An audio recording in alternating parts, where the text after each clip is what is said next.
رمضان میں ہمیں تراویح کی نماز پڑھنی ہے۔ یہ تراویح کی نماز کیا ہے؟ یہ وہی نماز ہے جسے ہم تہجد کہتے ہیں عام دنوں میں۔ رمضان میں ہماری آسانی کے لیے عشاء کے فوراً بعد پڑھی جاتی ہے، اور یہ نماز وہی نماز ہے جس کے بارے میں اماں عائشہ فرماتی ہیں کہ اللہ کے رسول صلی اللہ علیہ وسلم 11 رکعت سے زیادہ کبھی نہیں پڑھتے تھے۔ 8 رکعت آپ تراویح پڑھتے تھے، تہجد پڑھتے تھے، 3 رکعت آپ وتر پڑھتے تھے۔ یہ جو نماز ہے عام دنوں میں آپ یہ نماز گھر پہ پڑھتے ہیں، اکیلے پڑھتے ہیں، مگر رمضان میں آپ کو جماعت کے ساتھ پڑھنا ہے۔ کیا ثواب ہے اس کا؟ اللہ کے نبی صلی اللہ علیہ وسلم فرماتے ہیں من قام مع الامام حتی ینصرف، جو انسان تہجد کی نماز پڑھتا ہے، امام کے ساتھ تراویح پڑھتا ہے، جماعت کے ساتھ تراویح پڑھتا ہے، کتب لہ قیام لیلہ، اس کو پوری رات قیام کرنے کا ثواب ملتا ہے۔ گرمی کا موسم ہے، ظہر کی نماز پڑھنے کے لیے آپ مسجد میں آتے ہیں، فجر کے ٹائم آپ نے سحری کھائی تھی، ابھی تک آپ کے منہ میں بھوک و پیاس کے اثر آتے ہیں۔ ظہر کا وضو کرنے کے لیے آپ نے نل کھولا، ٹھنڈا ٹھنڈا پانی آپ کے حلق کے اندر جا رہا ہے، آپ کے منہ کے اندر جا رہا ہے۔ اس پانی کے 2-4 قطرے آپ اگر اپنی حلق کے اندر اتار لیں، کون دیکھنے جاتا ہے؟ کون ریکارڈ کرنے جاتا ہے؟ میرے پیارے بھائیوں، وہ کون سی طاقت ہے سخت پیاس کے باوجود اور گرمی کے موسم کے باوجود اس پانی کو جو آپ کے منہ میں جا رہا ہے اس کو حلق کے نیچے اتارنے سے کون سی طاقت روک رہی ہے؟ اسی طاقت کا نام تقویٰ ہے، اسی طاقت کا نام اللہ کا ڈر ہے۔ روزہ ہمارے دل میں اللہ کا ڈر پیدا کرتا، اللہ کا تقویٰ پیدا کرتا ہے۔ رمضان میں ایک کام اور کریں، ڈیلی کوشش کریں، جب افطار کرنے کے لیے بیٹھیں کسی دوست کو، کسی رشتہ دار کو، کسی ساتھی کو، کسی بھی پڑوسی کو اپنے ساتھ افطار میں آپ بٹھا لیں۔ اس کا کیا ثواب ہے؟ اللہ کے رسول صلی اللہ علیہ وسلم فرماتے ہیں من فطر صائمن، جس نے کسی روزے دار کو افطار کرایا، کان لہ مثل اجر الصائم، تو جتنا ثواب روزہ رکھنے والے کو ملا اتنا افطار کرانے والے کو بھی ملے گا، اور اس کے ثواب میں کوئی کمی نہیں ہوگی، اس کو پورا ثواب ملے گا اور اتنا ہی ثواب آپ کو بھی ملے گا۔ تو میرے بھائیوں، آپ ایک روزہ رکھیں گے لیکن ثواب 2 روزے کا ملے گا اگر آپ نے ساتھ میں صرف ایک انسان کو افطار کرایا۔ رمضان کے آخری عشرے میں سب سے قیمتی 10 دن ہوتے ہیں، اسی آخری عشرے میں کوئی ایک رات تاک رات لیلۃ القدر کی رات بھی ہوتی ہے، مگر ہم کیا دیکھتے ہیں 20 رمضان تک انسان بہت محنت کر رہا ہے، نماز پڑھ رہا ہے، تراویح پڑھ رہا ہے، سب کچھ کر رہا ہے، آخری عشرہ آیا تو صاحب مارکیٹوں میں گھوم رہا ہے، بیوی کو کپڑا دلانے چلا گیا، بچوں کو کپڑا دلانے چلا گیا۔ اب یہ جو آخری عشرے کی رات ہے، جو سب سے قیمتی رات ہے، وہ برباد ہو رہی ہے مارکیٹوں میں۔ ہم جانتے ہیں کہ رمضان کا مہینہ یہ کوئی عام مہینہ نہیں ہے، اس مہینے کو اللہ تعالیٰ نے بڑی فضیلتوں سے نوازا ہے۔ اس مہینے کا بہت بڑا ایک مقام یہ ہے کہ یہی وہ مہینہ ہے جس مہینے میں قرآن نازل ہوا ہے، اور اللہ تعالیٰ نے قرآن کریم میں اس مہینے کا نام لے کر کے کہا ہے کہ ہم نے اس مہینے میں قرآن کو اتارا ہے۔ قرآن مجید کا 2 پارہ آپ اٹھائیے، سورۃ البقرہ میں اللہ نے فرمایا شہر رمضان الذی انزل فیہ القرآن، رمضان کے مہینے میں قرآن اترا ہے، اور اسی مہینے کے اندر ایک رات ہے جسے ہم اور آپ لیلۃ القدر کہتے ہیں، یا اپنی اردو زبان میں ہم شب قدر کہتے ہیں۔ اس کا مقام کیا ہے؟ اللہ نے اس سورت کی، اس رات کی فضیلت پر پوری ایک سورت نازل کر دی جس کو سورۃ القدر کہتے ہیں، اور اللہ تعالیٰ نے اس رات کی فضیلت کو بیان کرتے ہوئے فرمایا لیلۃ القدر خیر من الف شہر، ایک رات کتنی بڑی ہوتی ہے؟ مغرب سے لے کر کے فجر تک کے اس پورے پیریڈ کو ہم رات کہتے ہیں۔ ایک رات 1000 مہینوں سے، 1000 مہینہ آپ کیلکولیٹر پہ جوڑیں گے 84 سال سے بھی زیادہ ہوتا ہے۔ اللہ نے کہا کہ ایک رات کی فضیلت 84 سال سے بھی بہتر ہے۔ سوال یہ ہے کہ ہم رمضان کے مہینے کا استقبال کیسے کریں، رمضان میں ہم کیا کریں؟ اس کو جاننے کے لیے ہم یہ پہلے سمجھیں کہ رمضان کی سب سے خاص عبادت کیا ہے۔ ہم جانتے ہیں کہ رمضان کی سب سے خاص عبادت روزہ ہے۔ روزے کو عربی میں صوم کہتے ہیں، اور صوم کے معنی بھوکا رہنا نہیں ہوتا، صوم کے معنی پیاسا رہنا نہیں ہوتا، صوم کے معنی ہوتے ہیں رک جانا۔ جتنی چیزوں سے اللہ تعالیٰ نے آپ کو روزے کی حالت میں منع کیا ہے ان تمام چیزوں سے رک جانے کو روزہ کہتے ہیں، صوم کہتے ہیں۔ اچھا، روزے کا مقصد کیا ہے؟ یا ایھا الذین آمنوا کتب علیکم الصیام کما کتب علی الذین من قبلکم لعلکم تتقون۔ اے ایمان والو، تم پر روزے فرض قرار دیے گئے ہیں، یہ روزے فرض ہیں تمہارے اوپر، رکھنا ہی رکھنا ہے، کوئی بہانہ نہیں چلے گا۔ بچہ یا بچی بالغ ہو جائے اور جسمانی کوئی بیماری نہ ہو، روزہ فرض ہے۔ یہ بات یاد رکھیے آپ۔ بعض گھروں میں لڑکیاں بڑی بڑی ہو جاتی ہیں، 12 سال کی ہو گئی، 13 سال کی ہو گئی، پیریڈ ان کو آنے لگے، بالغ ہو گئی، لیکن لوگ نہیں رکھواتے روزہ کی، صاحب ابھی ہماری بچی بہت چھوٹی ہے۔ بالغ ہے اگر لڑکی، بالغ ہے اگر لڑکا، لڑکے کے بالغ ہونے کی نشانی مچھ کے بال آ جائیں، زیر ناف بال آ جائیں، بالغ ہو گیا وہ۔ لڑکی کی بلوغت کی نشانی اس کے پیریڈ شروع ہو جائیں۔ بالغ ہے اگر لڑکا اور لڑکی تو اس کے اوپر روزہ فرض ہے۔ اب یہ روزہ کیوں فرض کیا اللہ نے؟ فرمایا کما کتب علی الذین من قبلکم۔ یہ روزہ کوئی نئی عبادت نہیں ہے مسلمانوں، یہ مت سمجھو کہ تمہارے اوپر پہلی مرتبہ روزہ فرض ہو رہا ہے، تم سے پہلے کی امتوں پر بھی روزہ فرض تھا۔ مقصد کیا ہے؟ لعلکم تتقون، تاکہ تم متقی بن جاؤ۔ روزہ ہمیں متقی بناتا ہے۔ اس لیے جب رمضان ختم ہو جائے تو اپنے آپ کو ہم ٹٹولیں اور جانچیں کہ ہمارا تقویٰ بڑھا کہ نہیں بڑھا، اپنی آنکھوں پر کنٹرول کرنا ہم نے سیکھا کہ نہیں سیکھا، اپنی زبان پر کنٹرول کرنا ہم نے سیکھا کہ نہیں سیکھا۔ اگر رمضان ختم ہوتے ہی جو انسان مسجد میں آ کے لائن لگاتا تھا اب سینما ہال اور تھیٹر میں جا کے لائن لگا رہا ہے، اس کا مطلب اس نے تقویٰ نہیں سیکھا۔ رمضان میں 14-15 گھنٹے بھوکا رہنے والا انسان رمضان ختم ہوتے ہی جا کے شراب پینے لگا، اس کا مطلب اس نے تقویٰ نہیں سیکھا۔ رمضان میں 15 گھنٹے اللہ کے حکم پر کھانا پانی اور بیوی کو چھوڑنے والا انسان رمضان ختم ہوتے ہی ناچ گانے میں لگ گیا، حرام کاموں میں لگ گیا، اس کا مطلب اس نے روزے کو سمجھا ہی نہیں، اس نے رمضان کو سمجھا ہی نہیں۔ لعلکم تتقون، رمضان تمہیں تقویٰ کا سبق دیتا ہے میرے بھائی۔ آپ جانتے ہیں جب انسان بھوکا پیاسا ہوتا ہے، جب اس کا معدہ خالی ہوتا ہے، جب اس کا پیٹ خالی ہوتا ہے تو اس کے مزاج میں چڑچڑاہٹ پیدا ہو جاتی ہے، انسان ذرا ذرا سی بات پہ الجھنے لگتا ہے، بحث کرنے لگتا ہے۔ اب یہاں پہ شریعت آپ کو کیا حکم دے رہی ہے؟ آپ روزے کی حالت میں اور زیادہ اپنے آپ کو بچا کے رکھیے۔ اگر آپ کو کوئی گالی دے، آپ کو کوئی برا بھلا کہے، آپ بھوکے ہیں، آپ کا دماغ خراب ہے، آپ کا ٹیمپر ہائی ہو رہا ہے، تب بھی آپ کو اپنے آپ کو کنٹرول کرنا ہے۔ اللہ کے نبی نے فرمایا تم میں سے جو انسان روزہ رکھے فلا یرفس ولا یسخب، نہ تو کوئی گندی بات منہ سے نکالے، نہ شور شرابہ کرے، نہ کسی سے لڑائی کرے، نہ جھگڑا کرے۔ اگر کوئی اس سے لڑائی کرے تو وہ کہہ دے میں روزہ ہوں۔ اس کا مطلب یہ ہوا کہ رمضان کا یہ دوسرا سبق ہے۔ رمضان ہمیں اپنے آپ کو سدھارنے کا موقع دے رہا ہے، اپنی تربیت کا موقع دے رہا ہے، اپنے اندر پائی جانے والی کمزوریوں کو دور کرنے کا موقع دے رہا ہے۔ رمضان میں تیسرا کام ہمیں کیا کرنا ہے؟ رمضان میں ہمیں تراویح کی نماز پڑھنی ہے۔ یہ تراویح کی نماز کیا ہے؟ یہ وہی نماز ہے جسے ہم تہجد کہتے ہیں عام دنوں میں۔ رمضان میں ہماری آسانی کے لیے عشاء کے فوراً بعد پڑھی جاتی ہے، اور یہ نماز وہی نماز ہے جس کے بارے میں اماں عائشہ فرماتی ہیں کہ اللہ کے رسول صلی اللہ علیہ وسلم 11 رکعت سے زیادہ کبھی نہیں پڑھتے تھے۔ 8 رکعت آپ تراویح پڑھتے تھے، تہجد پڑھتے تھے، 3 رکعت آپ وتر پڑھتے تھے۔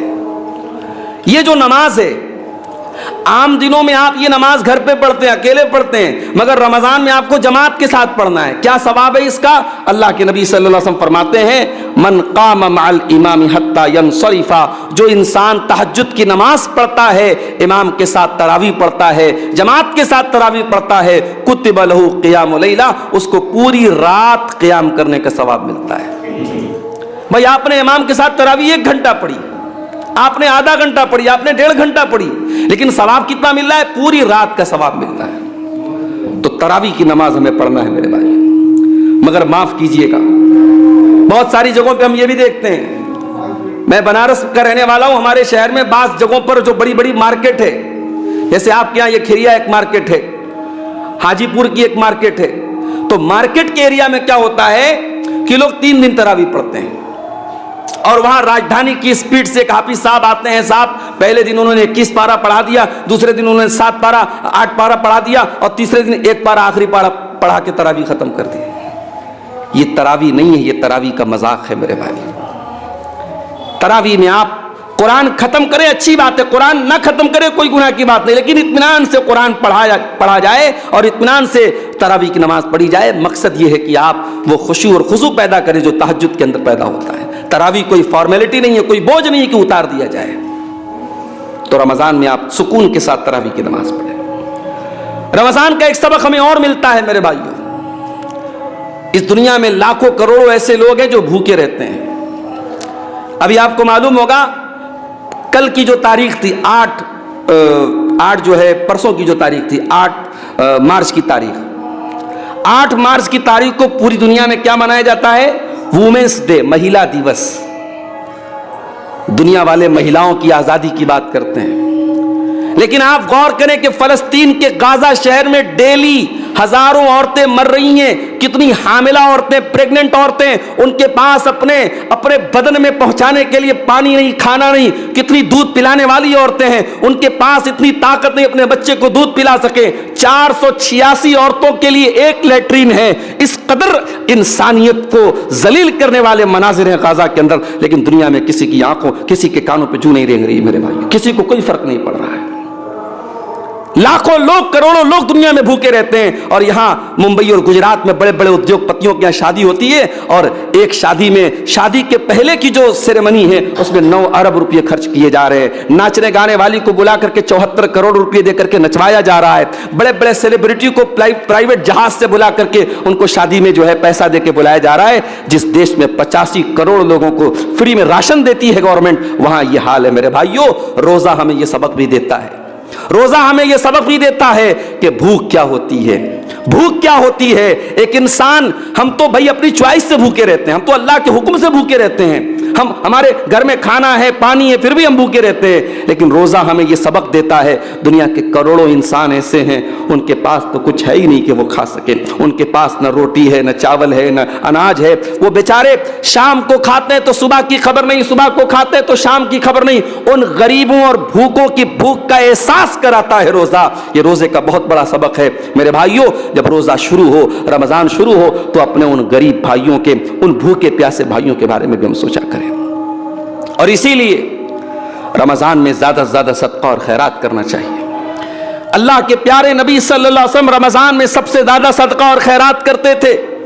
اللہ کے نبی کے بارے میں عبداللہ ابن عباس کہتے ہیں کان اجود من الریح المرسلہ، اللہ کے رسول جب سخاوت کرتے تھے، جب اللہ کی راہ میں دان دیتے تھے، صدقہ خیرات کرتے تھے، تو تیز چلنے والی آندھی سے زیادہ آپ صدقہ خیرات کرتے تھے، اور سب سے زیادہ آپ کی سخاوت بڑھ جاتی تھی رمضان کے اندر۔ تو آنے والے رمضان میں ہم صدقہ خیرات بھی زیادہ زیادہ کریں۔ رمضان ہمیں ایک اور سبق دیتا ہے میرے بھائیوں، اللہ کا ڈر کیا ہوتا ہے۔ گرمی کا موسم ہے، ظہر کی نماز پڑھنے کے لیے آپ مسجد میں آتے ہیں، فجر کے ٹائم آپ نے سحری کھائی تھی، ابھی تک آپ کے منہ میں بھوک و پیاس کے اثر آتے ہیں۔ ظہر کا وضو کرنے کے لیے آپ نے نل کھولا، ٹھنڈا ٹھنڈا پانی آپ کے حلق کے اندر جا رہا ہے، آپ کے منہ کے اندر جا رہا ہے۔ اس پانی کے 2-4 قطرے آپ اگر اپنی حلق کے اندر اتار لیں، کون دیکھنے جاتا ہے، کون ریکارڈ کرنے جاتا ہے؟ میرے پیارے بھائیوں، وہ کون سی طاقت ہے سخت پیاس کے باوجود اور گرمی کے موسم کے باوجود اس پانی کو جو آپ کے منہ میں جا رہا ہے اس کو حلق کے نیچے اتارنے سے کون سی طاقت روک رہی ہے؟ اسی طاقت کا نام تقویٰ ہے، اسی طاقت کا نام اللہ کا ڈر ہے۔ روزہ ہمارے دل میں اللہ کا ڈر پیدا کرتا، اللہ کا تقویٰ پیدا کرتا ہے۔ روزہ ہمیں یہ سکھاتا ہے کہ اگر اللہ کے حکم پر ہم حلال چیزوں کو چھوڑ سکتے ہیں، کھانا حلال ہے، پانی حلال ہے، بیوی حلال ہے، اور حلال چیزوں کو اگر اللہ کے لیے چھوڑ سکتے ہیں تو سگریٹ کو کیوں نہیں چھوڑ سکتے، شراب کو کیوں نہیں چھوڑ سکتے، گٹکھا کو کیوں نہیں چھوڑ سکتے، کھینی کو کیوں نہیں چھوڑ سکتے، گالی گلوچ کو کیوں نہیں چھوڑ سکتے، حرام کام کو کیوں نہیں چھوڑ سکتے؟ جس اللہ کے حکم پر ہم 1 مہینہ حلال چھوڑ سکتے ہیں، حرام بھی چھوڑ سکتے ہیں میرے پیارے بھائی۔ اس لیے کبھی رمضان کو بوجھ مت سمجھنا۔ بعض لوگ رمضان کو بوجھ سمجھتے ہیں، رمضان شروع ہو جاتا ہے تو کہتے ہیں ارے یار ابھی تو 5واں روزہ چل رہا، ابھی تو 25 دن باقی ہے۔ معاف کرنا میرے بھائیوں، یہ مومن کی نشانی نہیں ہے، یہ منافق کی نشانی ہے جو رمضان کو اپنے اوپر بڑا بھاری سمجھتا ہے۔ اللہ کے نبی جب رمضان آتا تھا اپنے صحابہ کو ویلکم استقبال کرتے تھے رمضان کا، اور اپنے صحابہ کو خوشخبری دیتے تھے۔ اللہ کے نبی جب رمضان کا مہینہ آتا تھا خطبہ دیتے تھے اور خطبے میں کہتے تھے اتاکم رمضان، اے میرے صحابہ رمضان کا مہینہ آ چکا ہے، وہ مہینہ آ چکا ہے جس میں جنت کے دروازے کھول دیے جاتے ہیں، جس میں جہنم کے دروازے بند کر دیے جاتے ہیں، جس میں سرکش شیاطین کو قید کر دیا جاتا ہے، جس میں ایک رات ایسی ہے جو 1000 مہینے سے افضل ہے۔ اللہ کے پیارے نبی خوش ہوتے تھے۔ اور ایک بات اور یاد رکھیے، رمضان میں آپ جب روزہ رکھیں، رمضان میں جب آپ تراویح کی نماز پڑھیں، رمضان میں جب بھی آپ کوئی نیکی کا کام کرے، دو چیزیں ہمیشہ یاد رکھیے گا میرے بھائیوں، دو چیزیں آپ کے اندر ہمیشہ ہونی چاہیے، ورنہ روزے کا کوئی مطلب نہیں، تراویح کا کوئی مطلب نہیں۔ اللہ کے نبی فرماتے ہیں من صام رمضان ایمانا واحتسابا غفر له ما تقدم من ذنبه، جس نے رمضان کا روزہ رکھا ایمان کے ساتھ اور ثواب کی نیت کے ساتھ۔ یہ نیت نہ ہو کہ صاحب ہمیں بھوکے رہنا ہے، ہماری صحت اچھی ہو جائے، ہماری کیلوری کم ہو جائے، ہمارا وزن کم ہو جائے۔ آپ کو ایمان رکھنا ہے کہ یہ روزہ اللہ نے فرض کیا ہے، اس تراویح کا حکم رسول نے دیا ہے، اس جو ہے تلاوت کا حکم اللہ نے دیا ہے، آپ کو ایمان رکھنا ہے اور ثواب کی امید رکھنا ہے۔ یہ دو چیزیں یاد رکھیے گا۔ اگر یہ دو چیزیں ہیں، ایمان ہے اور ثواب کی امید ہے، تو آپ کو تراویح کی نماز بھاری نہیں لگے گی، آپ کو روزہ بھاری نہیں لگے گا، آپ کو قرآن کی تلاوت بھاری نہیں لگے گی۔ رمضان میں قرآن کثرت سے پڑھا کرو میرے بھائی۔ رمضان قرآن کے نزول کا مہینہ ہے، اسی مہینے کی ایک مقدس رات میں قرآن اترا تھا، اس لیے بڑا بد نصیب ہے وہ انسان جو سال کے 11 مہینے بھی قرآن نہیں پڑھتا ہے اور رمضان میں بھی قرآن نہیں پڑھتا ہے۔ آج تو ماشاءاللہ آسانی ہے، موبائل پر آپ جائیے، گوگل ایپ پہ جائیے، گوگل اینڈرائڈ پلے اسٹور میں جائیے آپ، اور اس میں جا کے جو ہے آپ ٹائپ کر دیجیے احسن البیان۔ احسن البیان اردو کی بڑی اچھی تفسیر ہے، ٹرانسلیشن اور ترجمے کے ساتھ، تفسیر کے ساتھ آپ کے موبائل پر آ گئی۔ اب آپ قرآن بھی پڑھ رہے ہیں، ساتھ میں ترجمہ بھی پڑھ رہے ہیں، ساتھ میں تفسیر بھی پڑھ رہے ہیں۔ ہاں اگر آپ ترجمے کے بغیر بھی قرآن پڑھیں گے، صرف قرآن پڑھیں گے، اس کا بھی آپ کو ثواب ملے گا۔ قرآن پڑھنے والا کبھی نقصان میں نہیں رہتا ہے، ایک ایک حرف پر 10 نیکی ملے گی میرے بھائیوں۔ رمضان میں کثرت سے آپ قرآن پڑھیں۔ اسی طریقے سے رمضان میں ایک کام اور کریں، ڈیلی کوشش کریں جب افطار کرنے کے لیے بیٹھیں، کسی دوست کو، کسی رشتہ دار کو، کسی ساتھی کو، کسی بھی پڑوسی کو اپنے ساتھ افطار میں آپ بٹھا لیں۔ اس کا کیا ثواب ہے؟ اللہ کے رسول صلی اللہ علیہ وسلم فرماتے ہیں من فطر صائما، جس نے کسی روزے دار کو افطار کرایا، کان لہ مثل اجر الصائم، تو جتنا ثواب روزہ رکھنے والے کو ملا اتنا افطار کرانے والے کو بھی ملے گا، اور اس کے ثواب میں کوئی کمی نہیں ہوگی، اس کو پورا ثواب ملے گا اور اتنا ہی ثواب آپ کو بھی ملے گا۔ تو میرے بھائیوں، آپ ایک روزہ رکھیں گے لیکن ثواب 2 روزے کا ملے گا اگر آپ نے ساتھ میں صرف ایک انسان کو افطار کرایا۔ ہمارے یہاں کیا ہوتا ہے، مہینے میں ایک دن افطار پارٹی لوگ کرتے ہیں، پورے اپنے دوستوں کو دعوت دیتے ہیں، وہ الگ بات ہے، آپ افطار پارٹی دیتے ہیں، میں اس کو حرام غلط نہیں کہتا، وہ جائز ہے، لیکن آپ ڈیلی جب افطار کرنے کے لیے بیٹھیں تو ساتھ میں کسی نہ کسی ایک انسان کو ضرور لے لیں۔ رمضان میں ایک کام ہمیں آپ کو اور کرنا ہے، اور وہ کام یہ ہے میرے پیارے بھائیوں کہ رمضان چینجنگ کا مہینہ ہے۔ کھانے کا ٹائم بدل گیا، پینے کا ٹائم بدل گیا، سونے کا ٹائم بدل گیا۔ صبح 4 بجے کون اٹھ کر کے ناشتہ کرتا ہے؟ شام کو 6 بجے کون کھانا کھاتا ہے؟ دوپہر کا کھانا ختم ہو گیا، شام کو افطار ہو رہا ہے 6 بجے، صبح 4 بجے سحری کھا رہے ہیں، پوری زندگی بدل گئی۔ رمضان ہمیں یہ سبق بھی دیتا ہے میرے بھائیوں، اگر ہم چاہیں تو بہت کچھ بدل سکتے ہیں۔ انسان اگر یہ کہتا ہے صاحب مجھے اس بات کی لت لگ گئی، میرے اندر یہ گندی عادت آ گئی، ہمارے بعض نوجوان ہیں موبائل پر گندی چیزیں دیکھنے کی بری لت لگ گئی، بعض نوجوان ہیں ان کو جو ہے زناکاری کی اللہ نہ کرے لت لگ گئی، بعض نوجوان ہیں شراب کی اور نشے کی لت لگ گئی۔ میں کہتا ہوں دنیا کی کوئی لت ہے، اگر اللہ کا ڈر دل میں ہے، اگر اللہ کا تقوی دل میں ہے اور انسان ٹھان لے کہ مجھے یہ چیز چھوڑ دینا ہے، رمضان ہمیں یہ سبق دیتا ہے کہ ہم بری سے بری عادتوں کو چھوڑ سکتے ہیں، بدل سکتے ہیں میرے بھائیوں۔ تو آنے والے رمضان کو اپنی زندگی میں ایک گڈ چینج، ایک اچھے پریورتن کا مہینہ بنا لیں، اپنی بری عادتوں پر کنٹرول پانے کی کوشش کریں۔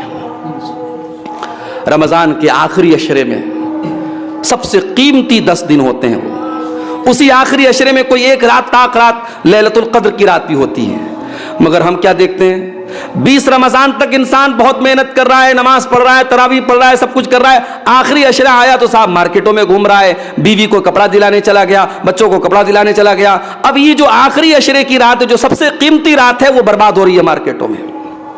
ایک واقعہ آپ کو سناؤں۔ امام مالک رحمۃ اللہ علیہ بہت بڑے امام تھے اپنے دور کے۔ ایک مرتبہ وہ درس دے رہے تھے۔ اچھا، امام مالک کس چیز کا درس دیتے تھے؟ حدیث پڑھاتے تھے، حدیث کا درس دیتے تھے۔ ان کے درس کے دوران ایک انسان باہر سے آیا، چلانے لگا ہاتھی آیا، ہاتھی آیا۔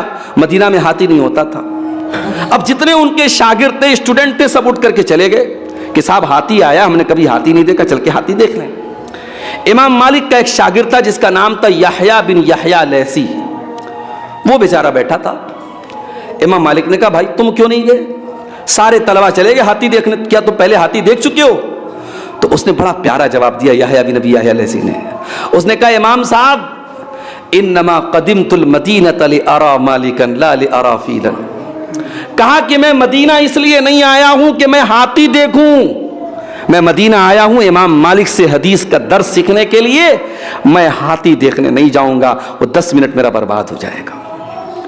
اس کا مطلب یہ ہوا کہ امام مالک کے ان تمام شاگردوں میں صرف ایک شاگرد ایسا تھا جس کو پتا تھا کہ میرے آنے کا مقصد کیا ہے، اور اس نے اس مقصد کو برباد نہیں کیا، اور اس کا رزلٹ یہ نکلا کہ جب امام مالک دنیا سے چلے گئے تو انہوں نے جو حدیث پڑھائی تھی اس حدیث کی ایک کتاب تیار ہوئی۔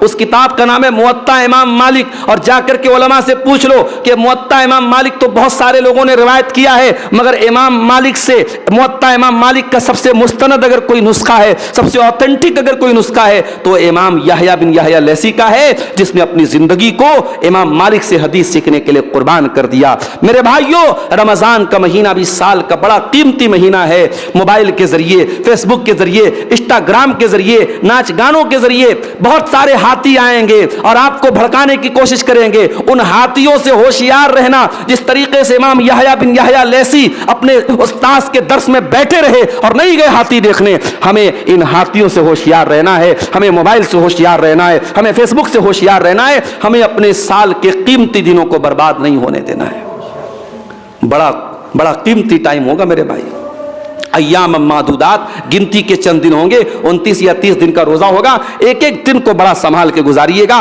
کوشش کیجئے رمضان میں ہم سے کوئی گناہ نہ ہو، اپنی آنکھوں کی حفاظت کریں، اپنے ہاتھوں کی حفاظت کریں، اپنی زبان کی حفاظت کریں۔ اللہ کے نبی نے فرمایا اگر ایسا نہیں کرو گے، من لم یدع قول الزور والعمل به، اگر زبان کی حفاظت نہیں کرتے ہو، جھوٹ بولتے ہو، بے ایمانی کرتے ہو، فلیس للہ حاجۃ، تو اللہ کو کوئی ضرورت نہیں کہ تم اپنا کھانا چھوڑ دو، پانی چھوڑ دو۔ اس لیے میرے بھائیوں، آنے والے رمضان میں ہم روزہ رکھنے کے ساتھ ساتھ اپنی زبان کی، اپنے آنکھوں کی اور اپنے ہاتھوں کی بھی حفاظت کریں، اپنے وقت کو برباد ہونے سے بچائیں۔ کوشش کریں کہ اپنے اوقات زیادہ سے زیادہ ہم اللہ کی اطاعت کے کاموں میں گزاریں۔ اللہ سے دعا ہے رب العالمین ہمیں اس رمضان کو ہماری زندگی کا بہترین رمضان بنا دے۔ اللہ اس آنے والے رمضان کو ہمیں قرآن کی تلاوت میں، تراویح میں، روزے میں، اور اسی طریقے سے صدقہ خیرات میں، اور آخری عشرے میں اعتکاف میں، اور لیلۃ القدر میں جاگنے میں اللہ تعالی ہمیں گزارنے کی توفیق عطا فرمائے۔ اور جو بھی ہم نیکی کے کام کریں، ہماری نیکیوں کی کوئی بڑی حیثیت نہیں ہے، ہماری نیکیاں بھی ہماری طرح کمزور ہیں، ٹوٹی پھوٹی ہیں۔ اللہ اپنے فضل و کرم سے ہماری نیکیوں کو قبول فرما لے، آمین۔ وآخر دعوانا ان الحمد للہ رب العالمین، والسلام علیکم ورحمۃ اللہ وبرکاتہ۔